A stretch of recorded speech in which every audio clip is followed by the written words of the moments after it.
Narayana.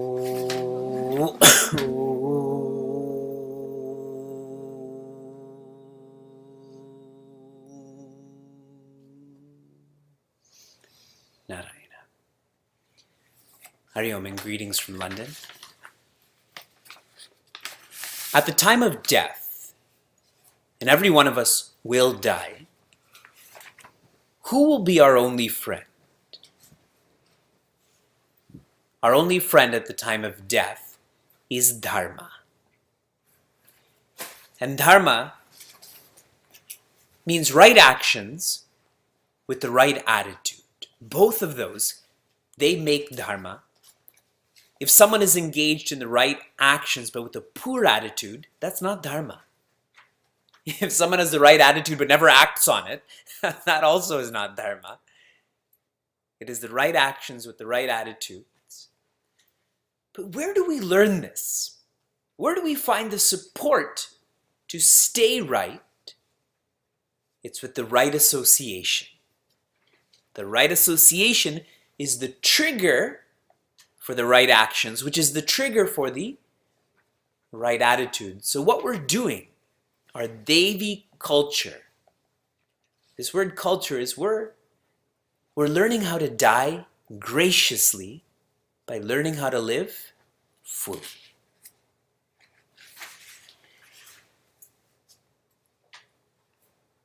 When one studies a Bhakti Shastra, like Ramayana, like Bhagavatam, many times commentators share it is easier to understand Nirguna Brahma than to understand Saguna Brahma. Changing those words around, it is easier to understand the infinite than it is to understand God, the Creator. And another word for Saguna Brahma is the Guru. It is easier to understand Satchitananda than the Guru, who is the manifestation of the same. Which is why studying Guru Gita, Guru Stotram, this is inaccessible, but we're making this accessible. The clearer we are about who a guru is, what a guru is, the clearer we become about how we are what we are seeking. We are infinite. We are happiness. In Shloka 9, the essence of this shloka is trial and error doesn't work to be happy. Trial and error works for pleasure. This food tastes better than this food. This bed is more comfortable than this bed. It does work. But trial and error does not work when it comes to learning to be happy, learning to be happiness. Those who live by trial and error, they just look tired. Undoubtedly, mentally, they're tired. Only a guru can guide us to learn to be happy, to learn to be happiness, because they are. Theirs is not trial and error, theirs is proven. In Shloka 10, we had explored, it is the water that is used to wash the Guru's feet that dries up the ocean of meaninglessness, samsara. Washing a Guru's feet, if you can describe this in one English word, it is serving. Serving. And a synonym of serving is thinking.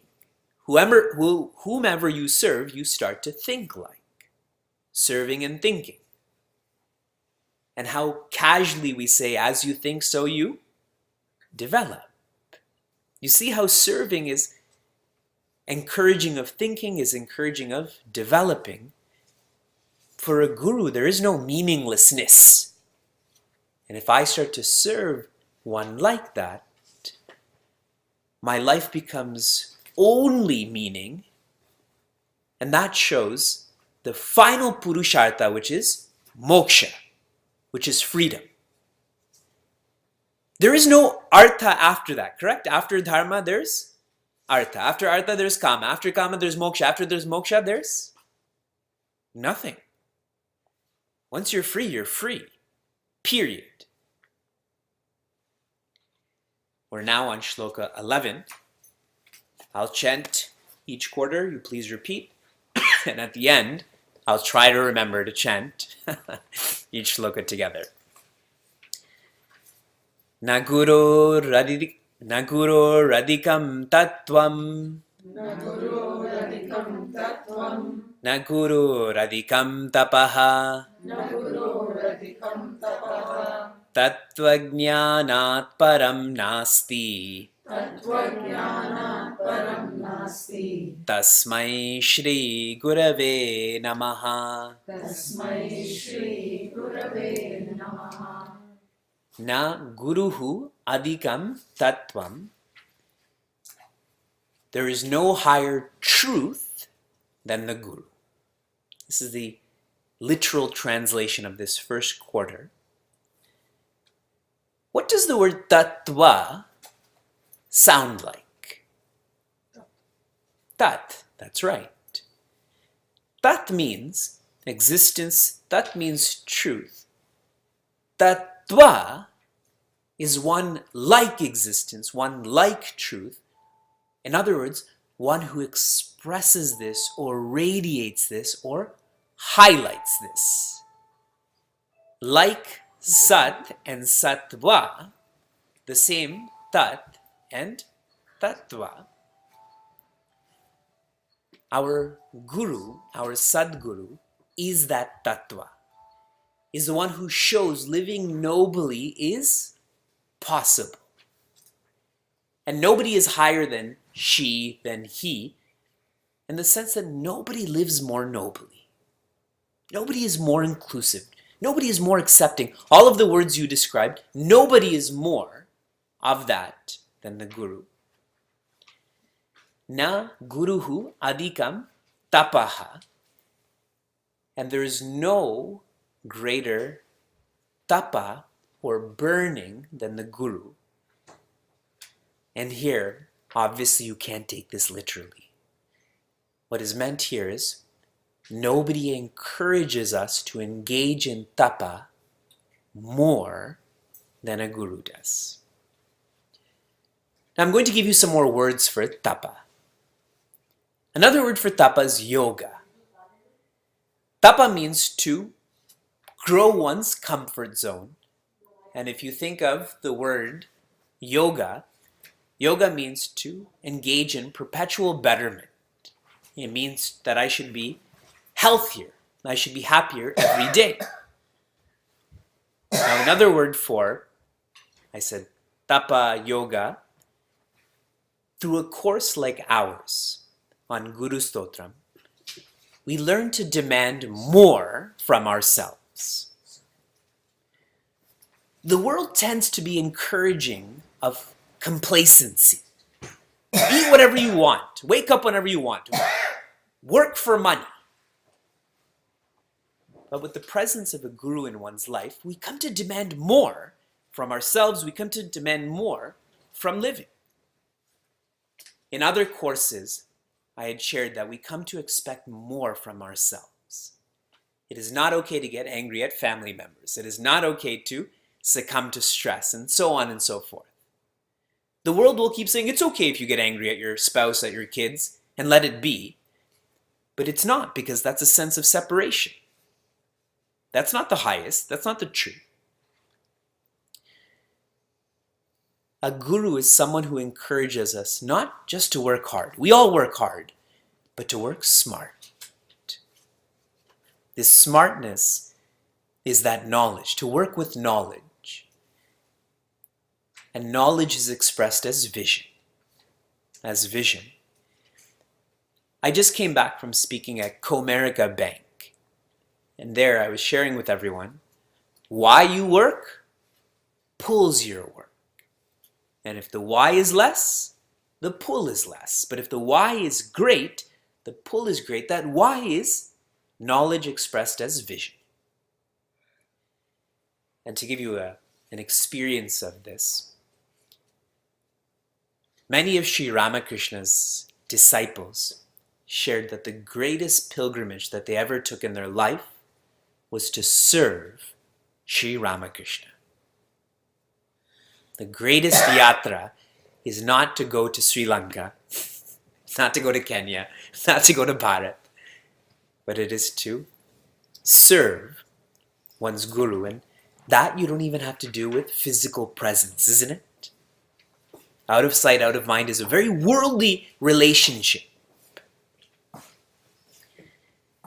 Tattva jnanat param nasti. There is not any subject that is higher. There is not any power that is greater than this tattva jnana, which is what we're studying, this self-knowledge. And I'll try to share this in a very succinct way. Anger. Anger is an effect. What is the cause for anger? What's the cause for anger? Fear. Fear is an effect. What is the cause for fear?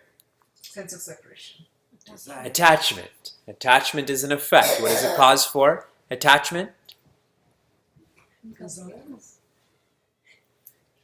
Vikshepa, or projections or expectations. Now, vikshepa is an effect. What is the cause? Ignorance or incompleteness.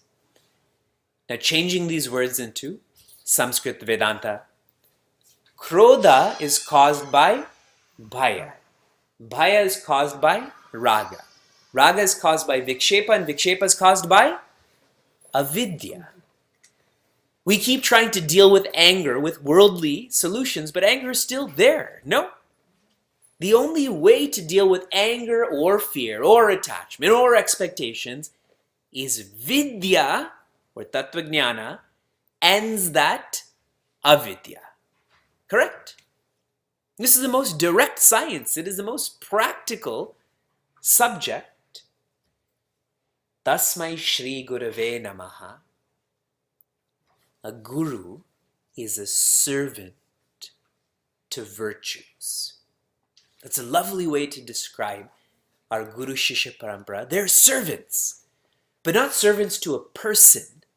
They're servants to virtues. And you've all heard this before. What does the word Bhagwan mean? The one who is bhagya, one who is fortunate. And one who is fortunate is one who is virtuous. One who is disciplined, one who is compassionate, is rich. Not someone with a lot of retirement savings and a great car. Let's chant this shloka together. Na guru radikam tattvam, na guru radikam tapaha, tattvajnanat param nasti. Tasmai Shri Gurave Namaha.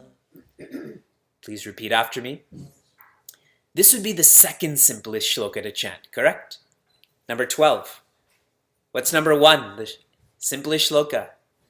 Gurur Brahma, Gurur Vishnu. Okay, good. You got it. You have to save time. We have to continue. Manata Shri Jagannatha.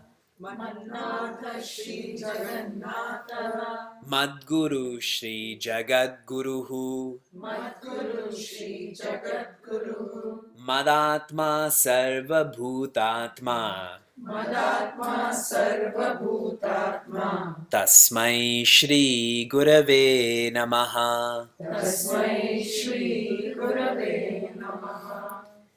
Nataha means Lord, God of the Jagat. Jagat means this multiverse.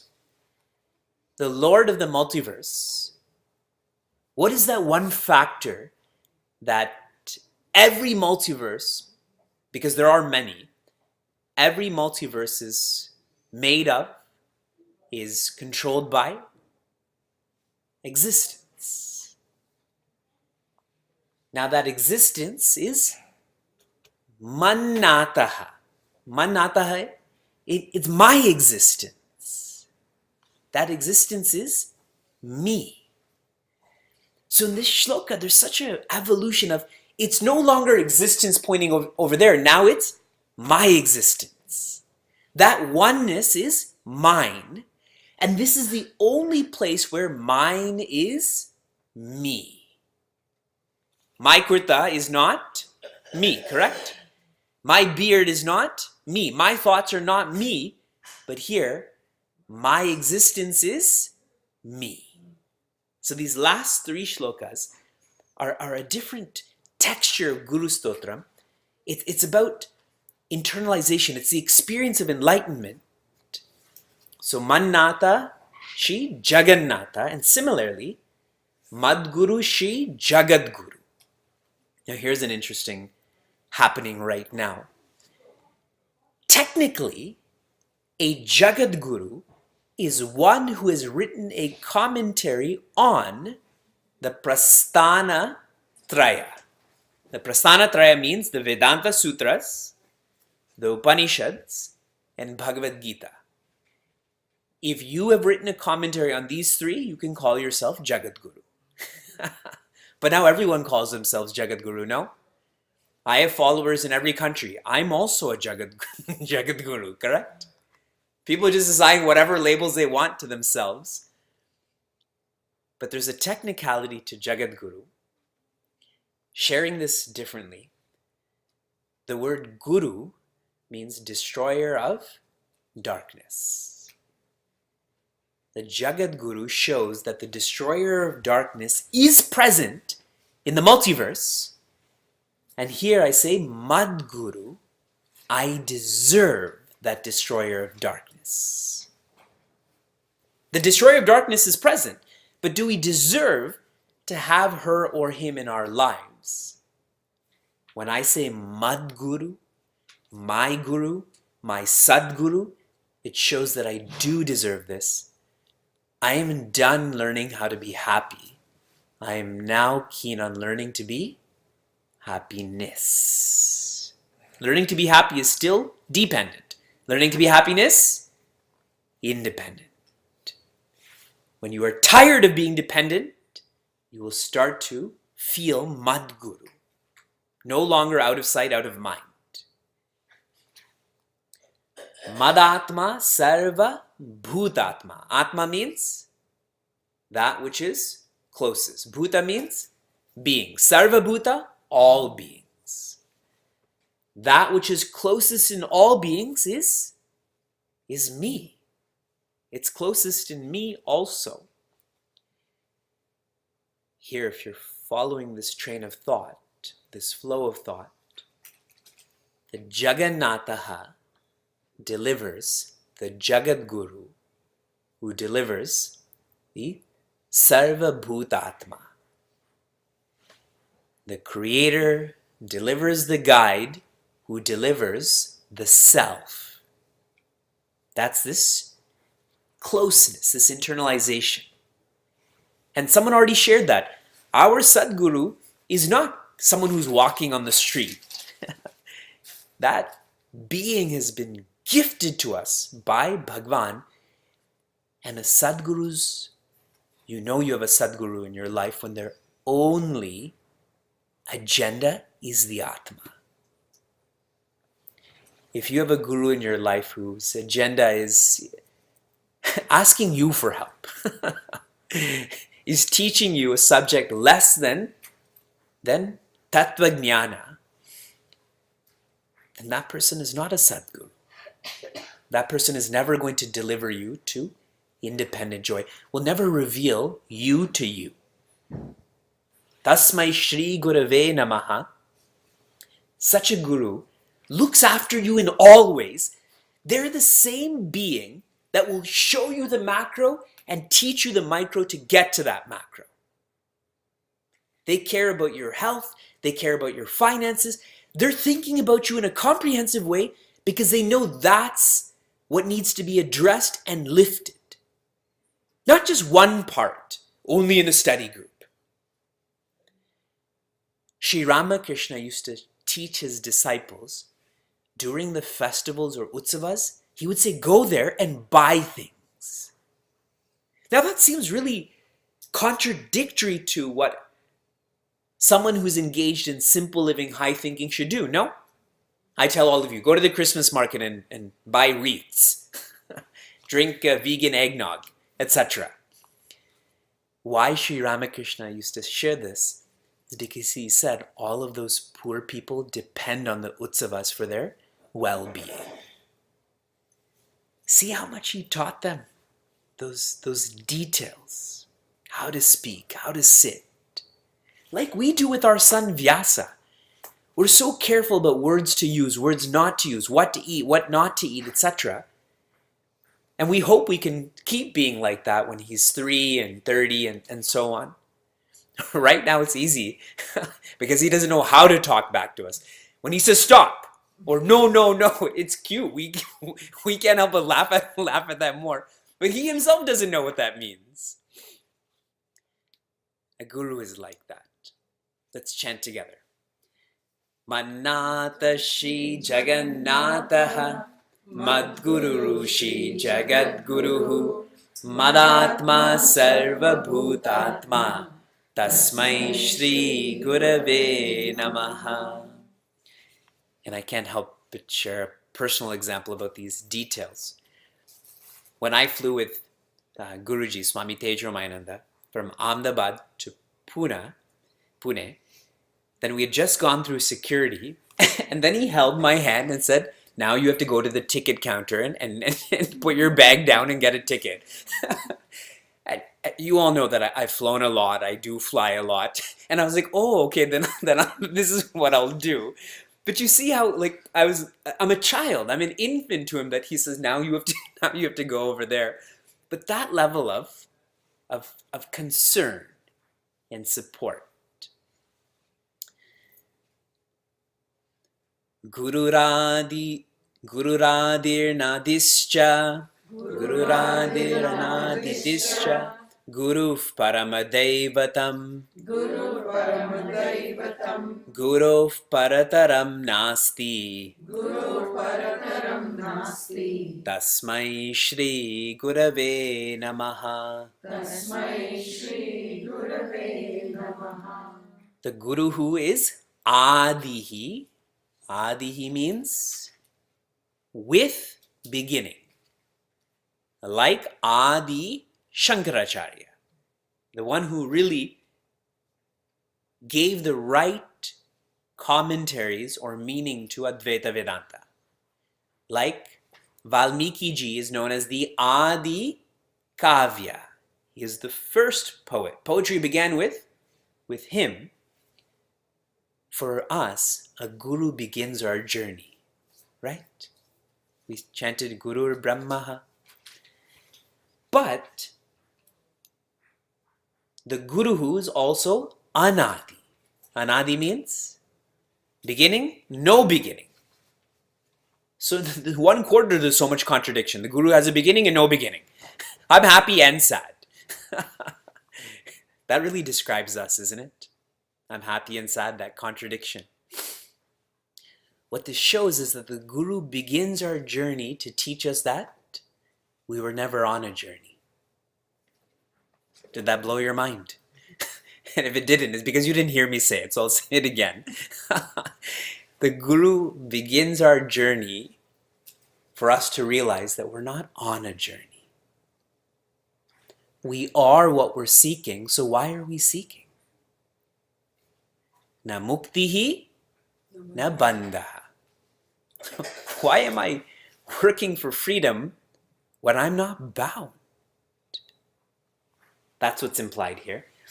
Guruhu Parama Devatam. Now you must know what these words mean. Deva like Devi means what?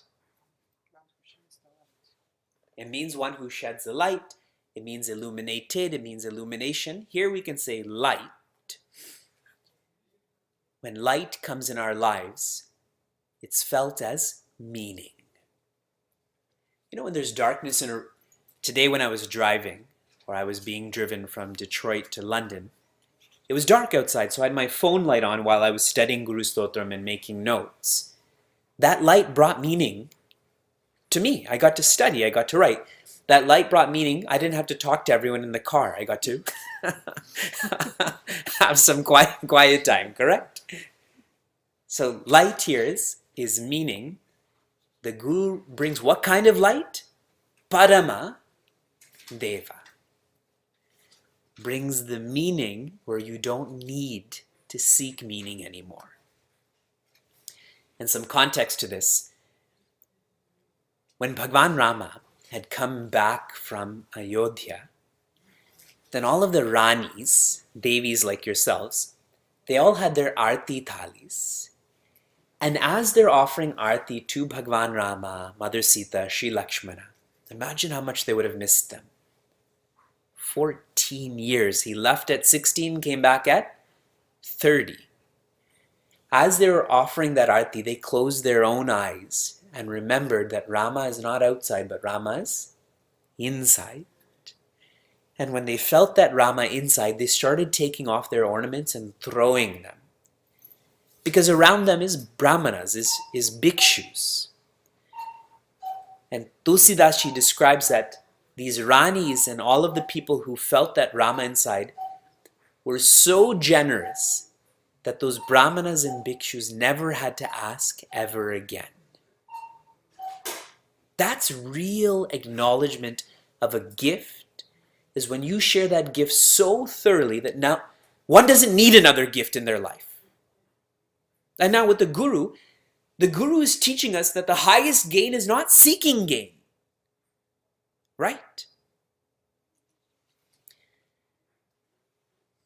Tasmai Shri Gurave Namaha. I'm sorry, the one quarter I missed is Guruhu Parataram Nasti. And this is really the last independent or unique description of the Guru. There is no one, there is nothing higher than the Guru. What word in Vishnu Sahasranama means the same as this quarter? Many of you have this name actually. Anisha. The word Anisha in Vishnu Sahasranama, it's Anish. Isha means creator. Isha means God. And when you put that prefix an, it becomes the one who has no creator, the one who has no God. So Anish means atheist. Bhagwan Vishnu is an atheist. You are all atheists. It means someone who has no creator is consciousness, correct? Someone who has no God is God.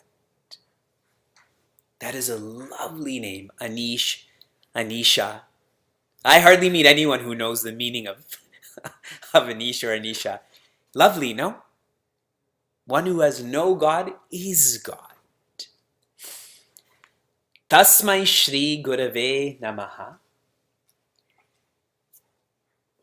This is too little. We've invested 6 months. We've invested 6 times 1.5, 9 hours into studying a simple 13 verses. Really, that's only 26 lines on the Guru.